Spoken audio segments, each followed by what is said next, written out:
गरुड़ पुराण के अनुसार मृत्यु के बाद आत्मा मृत्यु के देवता यमराज के पास जाती है।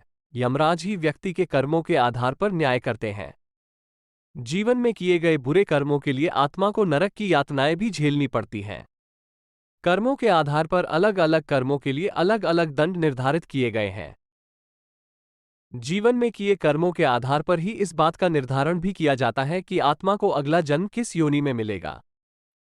यह व्यक्ति के कर्मों पर ही निर्धारित करता है कि मृत्यु के बाद आत्मा किस योनि में जन्म लेगी। वहीं बुरे कर्म करने वाले मनुष्यों की आत्मा मृत्यु लोक में ही भटकती रहती है। गरुड़ पुराण के अनुसार मृत्यु के बाद 13 दिन तक मृतक की आत्मा का घर में ही वास होता है। गरुड़ पुराण में तो यहां तक कहा गया है कि यदि मृतक की 13वीं न कराई जाए तो उसकी आत्मा पिशाच योनि में भटकती रहती है। 13वें दिन ब्राह्मण भोज कराया जाता है और पिंडदान होता है।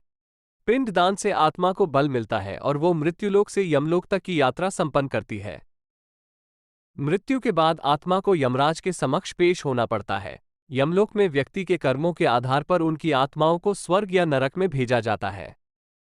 यमराज के सहयोगी चित्रगुप्त आत्माओं के कर्मों का हिसाब रखते हैं। यमराज को दंड देने का अधिकार प्रदान है। वही आत्माओं को उनके कर्म अनुसार नरक, स्वर्ग, पितृलोक आदि लोकों में भेज देते हैं। उनमें से कुछ को पुनः धरती पर फेंक दिया जाता है। जब किसी की मृत्यु नजदीक होती है तो सबसे पहले व्यक्ति की आवाज जाती है। इसके बाद मृत्यु से कुछ समय पहले ही व्यक्ति को दिव्य दृष्टि प्राप्त होती है, जिसमें मनुष्य सारे संसार को एक रूप में देखने लगता है और इस तरह से उसके शरीर की सभी इंद्रियां शिथिल हो जाती है। जब व्यक्ति की मृत्यु हो जाती है तो यमलोक से 2 दूत आते हैं और दूतों को देख आत्मा शरीर का त्याग कर बाहर निकल जाती है। आत्मा के शरीर त्यागने के बाद यमराज के दूत आत्मा के गले में पाश बांध देते हैं और उसे यमलोक ले जाते हैं। मृतक व्यक्ति ने यदि अपने जीवन में पाप कर्म किए होंगे तो यमदूत पापी आत्मा को गर्म वायु और अंधेरे रास्ते से यमलोक ले जाते हैं और मार्ग में उसे कई तरह की यातनाएं झेलनी पड़ती है। इसके बाद आत्मा को आकाश मार्ग से वापस उसके घर छोड़ दिया जाता है। कहा जाता है कि मृत्यु के बाद मृतक की आत्मा अपने परिवार वालों के साथ पूरे 13 दिनों तक रहती है और मृत्यु के बाद होने वाली अंतिम क्रियाओं और रस्मों को भी देखती है। जब 13 दिनों के बाद यमदूत आत्मा को यमलोक ले जाने के लिए आते हैं तो आत्मा को सबसे पहले वैतरणी नदी पार करनी पड़ती है।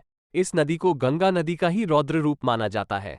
ये नदी लाल रंग की होती है क्योंकि इसमें आग की लपटें निकलती रहती है। नदी पार करते हुए आत्मा को खतरनाक जीवों का दंश भी झेलना पड़ता है। इन नदी को पार करने में पूरे 47 दिनों का समय लग जाता है।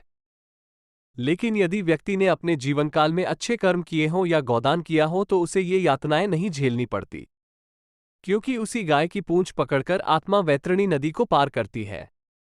क्योंकि अच्छे कर्मों का फल न सिर्फ जीवन बल्कि मृत्यु के बाद भी मिलता है। मृत्यु के बाद आपके कर्म ही आपके साथ जाते हैं। वीडियो पसंद आया है तो लाइक करें, शेयर करें और सब्सक्राइब करना ना भूलें।